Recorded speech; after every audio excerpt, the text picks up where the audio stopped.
Normally, you would expect to see a smooth curve going up, not any big spikes. That's kind of what Greg was talking about, the anomalies of loading and uploading those votes. So that big spike that occurs there is a prime indicator of fraudulent voting. And that's 604,000 votes in 90 minutes, is that right?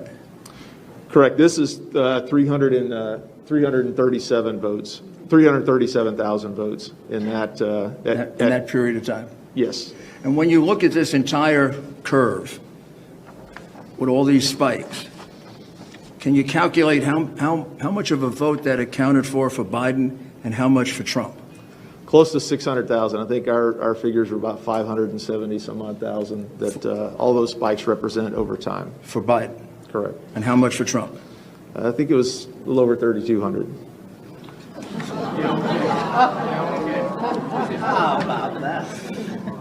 During the course of this election, we've come pretty close to losing our right of free speech.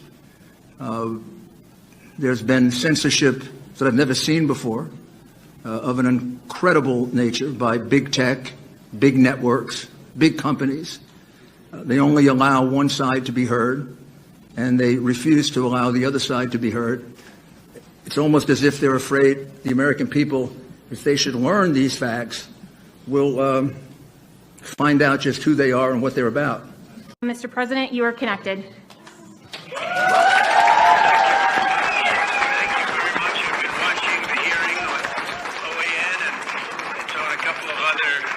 Networks, but I really appreciate being asked to speak, and I'm in the Oval Office right now, and it's very interesting to see what's going on. And this was an election that we won easily. We won it by a lot. A big energy official was on this morning on a important show and said there's no way Trump didn't win Pennsylvania. I saw, with my eyes what happened, and he told me horror stories, absolute horror stories. So this was very sad to say it. This election was rigged, and we can't let that happen. We can't let it happen for our country.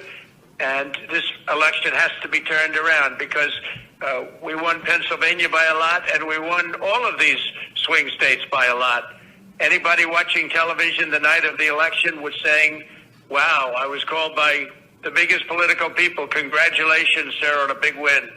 And all of a sudden, ballots were dumped all over the place, and a lot of horrible things happened. And everybody in that room, I want to thank all of the people that signed affidavits and all of the speakers.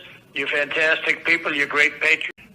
We have many, many cases of people walking in. A woman, an elderly woman walks in looking forward to voting November 3rd and says, oh, good, where would I go about voting? I'm sorry, you've already voted. Your ballot is in. I said, no, I didn't vote. No, your ballot is in. You've already voted. In all cases for Biden, by the way. She said, no, I want to vote. Nope, your ballot is in. And then they give her a provisional ballot to sign, which goes nowhere. It's a disgrace that this is happening to our country.